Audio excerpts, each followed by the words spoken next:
Nagtitrending to ngayon, no? Yan, sarap. Gagawa rin ako nito.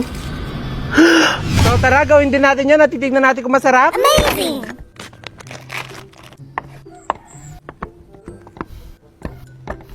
Flour, garlic powder, red chili powder, asin, sweet paprika, pepper, tapos mix na natin,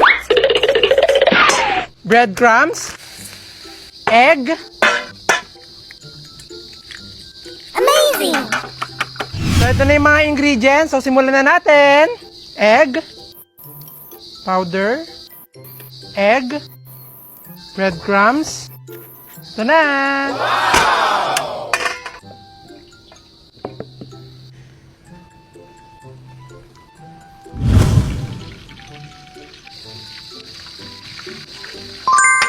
Butter,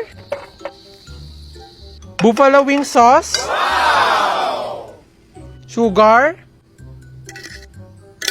red chili. Okay na to.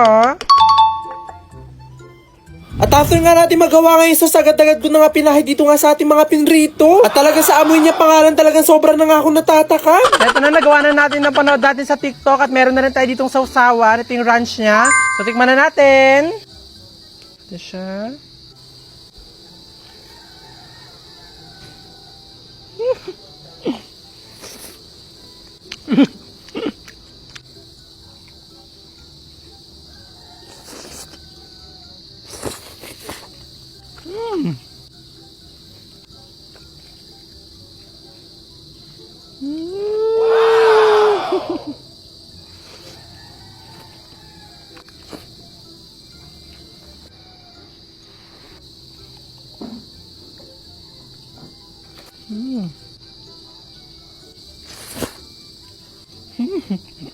Sobrang nag-trending nga ito mga kapudit. Alam ko na nakita nyo na rin yung nag-viral nga na gas stove daw na hindi na daw kailangan pa ng gas. At kailangan nyo na lang daw siyang isaksak sa kuryente para magkaapoy. Grabe, ayun o, trending na trending to sa mga ads. At talagang sobrang daming hindi makapaniwala at sinasabi kung totoo daw to. Ngayon o, grabe, hindi na daw kailangan pa ng kung ano-anong gas kasi isasaksak pa na siya sa kuryente tapos may apoy na. Wow! Grabe, ang galing naman nun mga kapudit. Totoo kaya yun. Meron palang ganong klaseng gas stove. Hindi mo na daw kailangan pa ng tangke ng gas para talagang magkaroon siya ng apoy. Kaya kailangan mo lang daw kuryente. Trending na trending kasi yun sa mga ads sa Facebook. At talagang kada swipe ko, lagi ko siyang nakikita at yung mga comments. Sabi daw kung totoo daw yun kasi wala pa nga talaga ako nakikita na gas stove na talaga naglalabas ng apoy. Tapos kuryente lang yung gamit. So order natin yun para mapatunayan natin kung totoo talagang kuryente lang. Pwede ka na magkaroon ng gas o kaya pwede ka na magpa-apoy ng gas stove. So tara na. Kano kaya yung mahal yun? Check ko nga. Kano? Ayan, mahal pala. Sige, orderin ko para sa inyo para mapatunayan talaga natin kung totoo at para hindi maraming mabudol dito. So ito na. Ayan. After 5 seconds! Aso na kaya dito yung delivery driver? Excited na akong magamit yung nakita natin na gamit din sa TikTok. Tignan ko talagang totoong di kuryente lang yung gas stove na yun. Aso na kaya yun? Andito na daw siya eh. Ayun! Oh my God! Ay! Ito na ulit si Kuya. Dala niya na yung parcel ko. Pero nasa yung parcel ko, Kuya? Gas stove yan eh. Oh my God! Ang laki! Ang laki pala nito. Amazing! Ayan. Grabe, laki lapag niyo po dito. Ang laki kasi. Ayan, grabe. Ito pala yung gas stove na nakita natin sa TikTok. Amazing! Ayan, salamat po. Yeah. Oh, grabe. Ang bigat naman na itong gas stove na in-order natin. So ito na mga kapudi, ayan, so ito na yung gas stove na talagang trending online na di kuryente daw siya at hindi na kailangan pa ng tangke ng gasol para magkaroon ng apoy. So buksan na nga natin tong gas stove na to kasi napakamahal ang bili ko dito. Sana totoo yan kasi talagang sobrang mahal ng gas ngayon. Kaya dapat talaga totoo to. So buksan na natin at titignan natin kung totoo. So ito na. Grabe, buti dumating agad pag-order ko. Wala pang 1 minute, ito na agad. Excited na ako kung totoo to. Talaga marami nang makakatipid ng gas kasi ang mahal-mahal ng gas, di ba? Magkano ang tangke ng gas, di ba? Comment nyo nga sa baba kung magkano na ngayon ng isang tangking gas. Hindi ko kasi alam eh. Ayan, oh my God, ito na siya. Wow. So ito na siya. Grabe, ayan. So nakalagay dito sa kahon niya. Ayan. natin kung anong mga nakalagay dito sa kahon. So, nakalagay dito, ayan, best quality gas stove. Ayan, tapos dito rin, same lang sila nakalagay, tapos new, tapos dito daw natin na-open. So, buksan na natin to at titignan natin kung totoo. So, tara na, matutuwa si mama dito kasi ang mahal-mahal ng ginagastos niya sa gas kapag nagluluto kami. Pwede naman palang libre at kuryente yung gamitin. So, buksan na natin. Ayan, oh my God, excited na ako. Ayan na. Oh my God. Ito na. 1, 2, 3, go. Ayan. Oh my God. Ito kaya yun. Yan mo ito naman yung nakita natin sa TikTok. Ayan. Wow. Ito nga yung gas stove na yun. Wait lang. Tanggalin lang natin siya sa kanyang karton. Wow. Tanggalin natin itong mga styrofoam. Ayan. So meron siya mga ganito. Yan. Ito nga yung nakita natin. Oh my God. Ayan. Ayan. Ito na. Tagalin na natin siya sa kahon. Oh my God. Ito nga. Yeah. Ayan. Ito nga yung gas stove. Ayan. Ito nga yung gas stove na nakikita natin sa mga ads na di kuryente daw. Yan, pag daw ginanon to, iniko, talaga may lalabas na agad dito ng apoy kapag sinaksak mo siya sa kuryente. Nasaan yung saksakan nito? Ito lang saksakan. Wait nga lang. Tagalin na natin. Wala. Wala siyang saksakan. Oh my God. Wala siyang saksakan.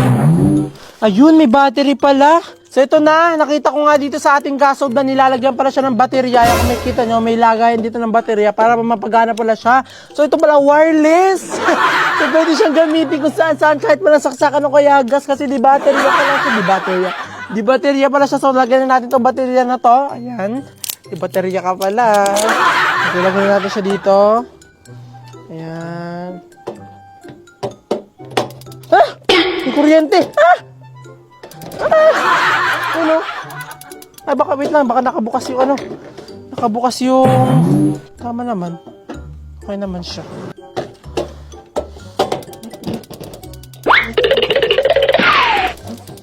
Yun. Amazing! Ayan. May tumutunog na agad sa kanya. Ayun. Oh, sino nyo? Sino nyo dito? Ayan, oh, may kuryente. Ayan. Amazing! Kaso, wala akong nakikita ditong saksakan. Ano ba yan? Parang nga ditong papaandar. Ay, siguro pinipindot to dito. Ito nga lang, try nga natin. Pindutin niya kung gagana. Ay, pasan ba dito? Ito! Ayan, ito pala yung pinipindot para gumana. Ayun! So, hindi pala siya di kuryente, di battery pala siya. So, pwede natin itong gamitin. May lalabas na atang apoy dito. Ayan, so ilagay na natin to. Itong mga pagluto na to. Ayan, tignan natin kung talagang maganda nga itong nakita natin sa TikTok. Ayan, lagay na natin dyan. So, ito na. I-try na natin kung talagang gagana siya sa battery lang at talagang hindi na kailangan ng gas. Ayan, so, tignan natin to kung totoo. Sana totoo talaga to kasi maraming matutuwa dito kasi makakatipid nga sila ng gas. Talagang hindi na sila bibili pa ng mamahaling mga gas na yan. At di kuryente na lang siya or di battery. So, ito na, buksan na natin. In 1, 2, 3. Sana totoo talaga to. Ito na. Hop. Buksan natin. Yan, in 1, 2, 3, go. Hala! Umapoy nga! Wow! Grabe! Ang galing! Di baterya nga siya, hindi na kailangan ng gaso. Talaga may apoy. Tingnan natin kung totoo itong apoy na to. Ayan, totoo nga! Ito na sagot sa problema ng Pilipinas. Hindi na natin kailangan ng mamahaling gas. Ayan. Grabe, ang ganda ng apoy niya. Tapos maghihinaan mo siya. Ayan, kung gusto mo yung nasa gitna lang yung apoy, ayan, igaganto mo lang siya, iikot mo lang ng papunta doon. Tapos kung gusto mo mapoy lahat yan, igaganto mo. Ayan, ang astig! Ang galing! Ayan, so ito na, itry na natin tong isa na to. Titignan natin kung gagana rin siya. Baka yung isa lang na yun yung gumagana, tapos ito hindi. So ito na, in 1, 2, 3. Ang ganda kasi nung isa, sana ito rin. Ito na. Wow! Ang ganda rin! Makakatipid na kami, bibili na lang kami ng baterya sa palengke. Pag ano to, pag gagamitin namin to, no? Oh, makakapagluto na kami, tapos ang init niya, totoong apoy talaga yung lumalabas, ano? Grabe! Ayan, oh, napapahinaan din siya kung gusto mong mahina. Yan, ganyan, kung gusto mong malakas. Yan, paano ba to? Wala. Ayun, ganyan. Ang astig naman ng gas stove na to. Oh, di ba? Ang astig. Oh, di ba? Amazing! Ang galing ng gas stove na to na nakita natin sa mga ads. Hindi pala siya di kuryente, di battery pala siya. Oh, maniniwala na sana. Mambabas na yan. Mag-comment na yan sa comment section. Hindi talaga totoo yun. Merong host na nakakabit. Ayan. At ito yung gas. Yung kung makikita nyo, akala ko rin nung una talaga, dito nga sa gasog na to na okay talaga di kuryente. Kasi sabi ko, imposible na may apoy tapos kuryente lang gagamitin. Ayan, so may kasama siyang host. At yung kasama niyang host. Ayan, ganito talaga tinanggal ko lang ng unang video para kunyari lang talagang di kuryente lang talaga itong gasstove na to. Pero hindi totoo yung nakita natin sa mga ads na ano ha, di kuryente lang itong gasstove na to, talagang meron na agad lalabas na apoy. Talagang di gas pa rin siya. Kaso nga lang, pinakamaganda lang nga sa kanya, talagang maganda yung apoy niya. Ayan, kung makikita nyo. Ayan, wait lang. Ayan, maganda talaga yung apoy niya. Tapos ang ganda, color gold. Mukhang pang mayaman. Ayan, diba? Ang astig. Pero sana no, magkaroon na ng ganung klaseng gas stove, di kuryente na hindi na kailangan ng gas. Kasi ang mahal na talaga ng gas ngayon na talagang kailangan pa natin siyang i-budget para talaga makabili. Kanino ko kaya ibibigay itong magandang gas stove na to? Ganda niya kasi. Hindi nga lang, isip nga ako.